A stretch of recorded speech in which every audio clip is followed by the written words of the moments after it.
Hello everyone, welcome to back my channel. आज हम बात करने वाले हैं जीएनएम फर्स्ट ईयर एग्जाम की कॉपी है वो कैसे लिखी जाती है। क्योंकि आपका जीएनएम का जो फर्स्ट ईयर है उसका एग्जाम का जो टाइम टेबल है वो जारी हो चुका है। तो ऑफकोर्स आपको ये टेंशन होनी चाहिए कि एग्जाम की कॉपी है वो कैसे लिखी जाती है।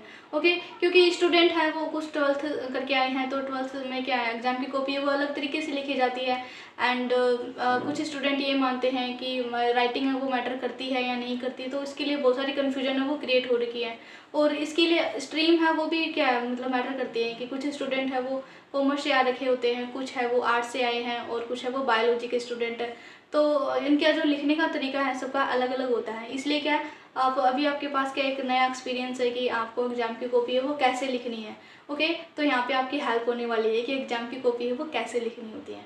ओके, तो देखो सबसे पहले, और स्टूडेंट कुछ ये भी मानते हैं कि एग्जाम की कॉपी को कैसे डेकोरेट करना है। दैट्स मीन हम हमारी हैंड राइटिंग कैसी होनी चाहिए, टाइम मैनेजमेंट है वो कैसा होना चाहिए, एंड कॉपी को कितना डेकोरेट करना है। ओके, तो यहाँ पे हम इसके बारे में बात करने वाले हैं।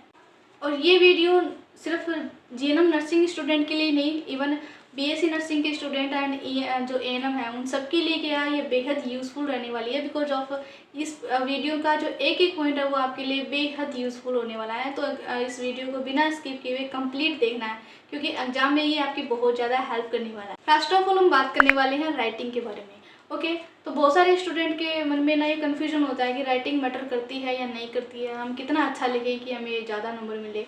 ओके, तो देखो यहाँ पे क्या होता है कि आपकी राइटिंग है वो सिर्फ इतनी अच्छी होनी चाहिए कि एग्जामिनर को समझ में आ जाए। ओके, स्टूडेंट का एग्जामिनर के साथ में सिर्फ इतना इंटरकनेक्शन होना चाहिए राइटिंग का कि वो आप जो लिख रहे हो वो एग्जामिनर है वो इजीली समझ पाए।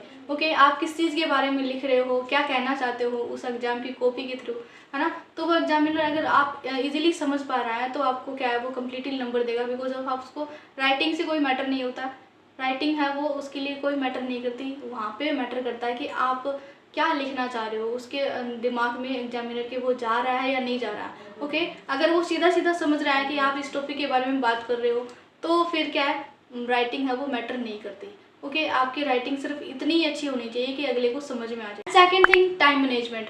तो टाइम मैनेजमेंट का मतलब ये होता है कि आप एग्जाम के अंदर अपना टाइम है वो कैसे मैनेज करते हो। जो पेपर का जो टाइम होता है ना, पेपर का जो टाइम ड्यूरेशन होता है वो 3 आवर होता है। तो वो 3 आवर वो सिर्फ ऐसे ही नहीं बनाया जाता। वो 3 आवर है वो क्वेश्चन पेपर के अंदर जो कितने शॉर्ट नोट्स हैं, कितना लेंथी मतलब जो लॉन्ग नोट्स होते हैं, ओके, जो लेंथी क्वेश्चन होते हैं उस वो कितना टाइम ड्यूरेशन लेंगे आंसर लिखने के अंदर, है ना। तो उसी के हिसाब से क्या है एक पेपर है वो सेट किया जाता है और उसकी जो टाइम ड्यूरेशन है वो सेट की जाती है। ओके, तो आपको क्या है एक क्वेश्चन पेपर के अंदर 3 आवर दिए जाते हैं और ये 3 आवर इतने एनफ होते हैं आपके लिए कि आप पूरा क्वेश्चन पेपर है वो कवर कर पाओ। ओके, तो अब होता क्या है कि स्टूडेंट है वो फिर भी टाइम को मैनेज नहीं कर पाते। वो इसलिए नहीं कर पाते क्योंकि आप एक्स्ट्रा ऑर्डिनरी थिंग्स है वो ज़्यादा कर लेते हो। जैसे मान लो कि आपको सबसे पहले क्या करना है कि एग्जाम हॉल के अंदर एंटर होने से पहले ही आपको, चाहे आपको वॉशरूम जाना है, चाहे आपको पानी की बोतल लेनी है, पानी पीना है या कुछ भी करना है, वो आप एग्जाम हॉल में एंटर करने से पहले ही कर लो। ओके, और उसके बाद में अगर आपने मान लो कि ये सारा कुछ कर लिया, उसके बाद में भी क्या है आप एग्जाम हॉल के अंदर आ गए हो, उसके बाद में भी आपको मैनेज नहीं हो रहा, क्योंकि आप क्या करते हो कि आपको मान लो कि कोई क्वेश्चन आपको आ रहा है, ठीक है, आपने उसको लिख लिया है, लेकिन एक दो क्वेश्चन ऐसे भी होते हैं जो आपको कम ही आ रहे होते हैं। उस वो जो क्वेश्चन कम आ रहा है उसके बारे में आपको 15 से लेके 25 मिनट तक सिर्फ सोचते रहते हो कि क्या मतलब मैं आगे क्या लिखूँ, ये लिखूँ वो लिखूँ, ठीक है। तो आपको क्या करना है कि इतना ज़्यादा उसका वापस क्या है सोचने का टाइम नहीं होता है एग्जाम हॉल के अंदर। ओके, तो आप क्या करना कि जब जो जो क्वेश्चन आपको पहले आ रहे हैं आप उसको कंप्लीट कर लो, और उसके बाद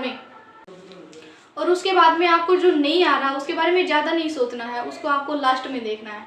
ओके, अब उसके बाद में हम बात करते हैं कि और जो दूसरी गलती क्या करते हैं एग्जाम हॉल के अंदर स्टूडेंट, वो ये होता है कि मान लो कि कोई क्वेश्चन है वो 2 नंबर का क्वेश्चन है और उसमें सिर्फ आपसे डेफिनेशन ही पूछी है, तो आप क्या करते हो, आप या बहुत सारे स्टूडेंट क्या करते हैं, नॉट ओनली उसकी डेफिनेशन लिखेंगे, ओवर कॉन्फिडेंट के चक्कर में उसके टाइप्स भी लिखेंगे, उसके डिसएडवांटेज एडवांटेज उसका गोल है सब कुछ लिख के आ जाते हैं, लेकिन आपको 2 नंबर के क्वेश्चन में सिर्फ 2 ही नंबर मिलेंगे, आपको ये याद नहीं रहता वहाँ पे, आप सब कुछ लिख के आ जाते हो। 2 नंबर के क्वेश्चन के लिए आप 5 पेज भर के आते हो, तो ये आपकी बहुत बड़ी गलती होने वाली है एग्जाम हॉल में। तो इसका ये भी क्या है कि टाइम का वेस्टेज ही है। ओके, आपको मिलने तो सिर्फ 2 ही नंबर है, लेकिन आप करके आ जाते हो 10 नंबर का। ओके, यहाँ पे तो ऐसी गलती भी नहीं करनी है। और ऐसी ही क्या 2-4 गलतियाँ होती हैं जिसके कारण क्या टाइम है वो मैनेज नहीं हो पाता है। ओके, तो अगर आपको शॉर्ट नोट्स, जैसे मान लो कि किसी भी चीज़ की डेफिनेशन पूछी है, शॉर्ट नोट पूछा है, तो आपको मार्क दे के उसका आंसर देना है। जैसे शॉर्ट नोट है तो उसको क्या सिर्फ आपको एक पेज के अंदर आपको उसको आंसर देना है। आपको नंबर उतने ही मिलेंगे जितने लिखे हुए हैं। ओके, एंड मान लो कि लॉन्ग क्वेश्चन है तो लॉन्ग क्वेश्चन के लिए आपको ज़्यादा एफर्ट लगाने होते हैं। लॉन्ग क्वेश्चन में जैसे मान लो कि रेस्पिरेटरी सिस्टम से एक लॉन्ग क्वेश्चन आया है, 10 नंबर का क्वेश्चन आया है। ओके, तो वहाँ पर आपको सबसे पहले क्या करना होता है, आप उसकी डेफिनेशन लिखो। ठीक है, डेफिनेशन लिख के, लेकिन इससे पहले आपको क्या करना है, उसकी अच्छी सी हेडिंग बनानी है। हेडिंग बना के उसकी डेफिनेशन लिखो। डेफिनेशन लिख के उसके नीचे स्पेस दे के आप उसका गोल लिखते हो। ठीक है, गोल लिखने के बाद में आप उसके टाइप्स लिखोगे। तो टाइप्स में आपको हेडिंग लगानी है, उसके बाद में आप उसके बारे में क्या थोड़ा थोड़ा 2-2 4-4 लाइन में लिख सकते हो।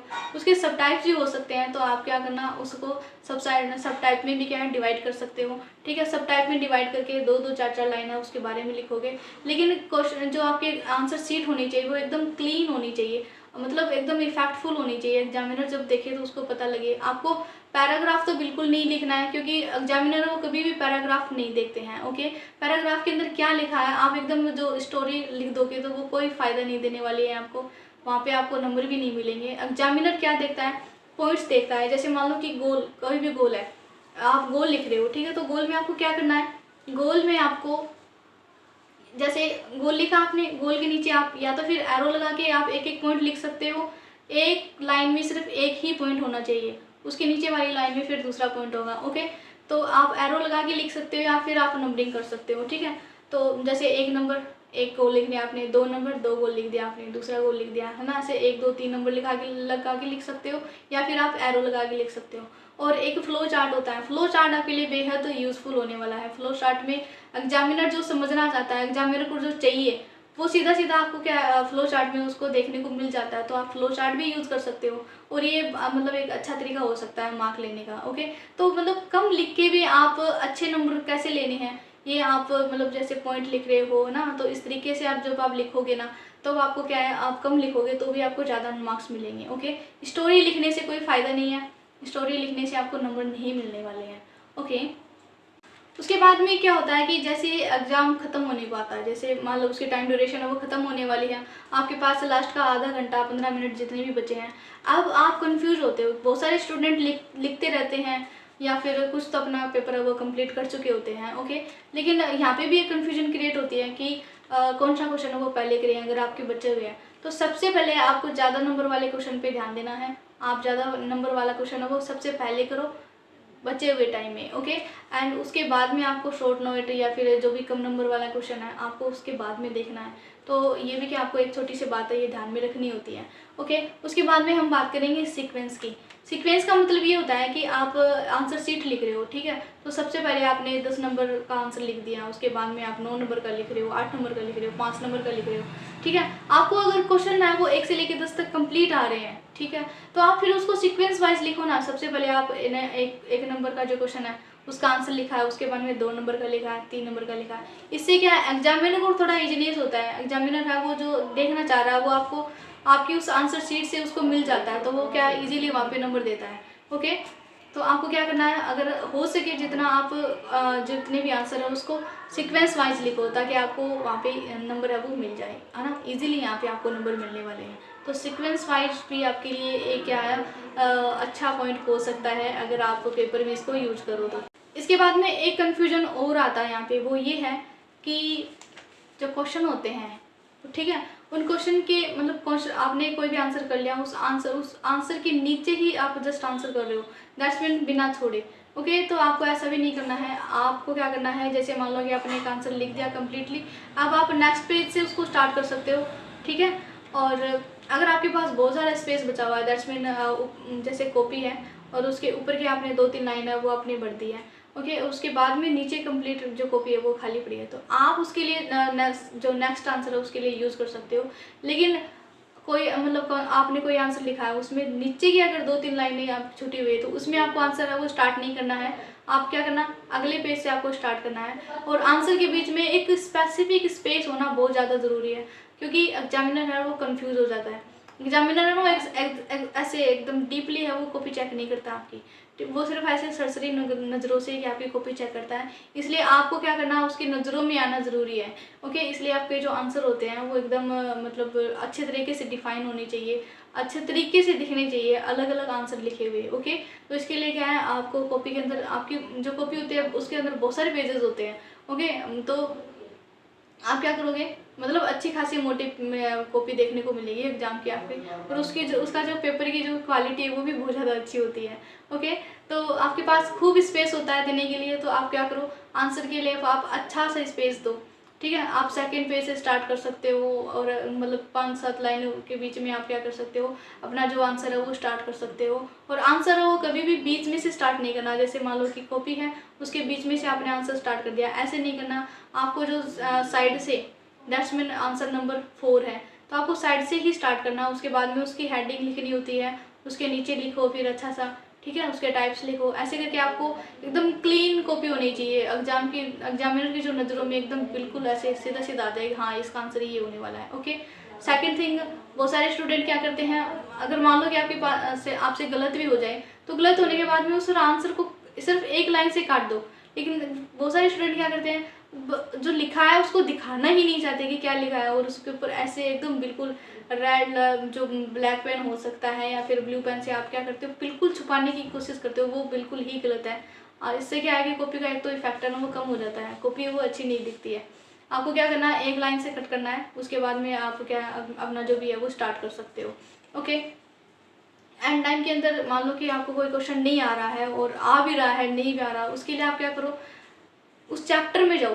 मान लो कि कोई भी क्वेश्चन है, ठीक है, तो आपको कम आ रहा है, तो उसके लिए आप उस चैप्टर के अंदर जाओ, है ना, उस चैप्टर को याद करो कि इस मतलब चैप्टर में इसके बारे में क्या पढ़ाया था, तो थोड़ा बहुत आपको याद आएगा। तो जितना भी आ रहा है वो लिख के ज़रूर आना, आपको कॉपी है वो खाली नहीं छोड़नी है। कोई भी आंसर है उसके बारे में अगर थोड़ा बहुत भी आपको पता है तो उसके बारे में थोड़ा सा और ध्यान लगा कर सोचो, अगर आपको आ रहा तो उसके बारे में लिखना ज़रूर है। ठीक है, सारे क्वेश्चन वो अटैम्प्ट करने होते हैं, कोई भी क्वेश्चन को छोड़ना नहीं होता है।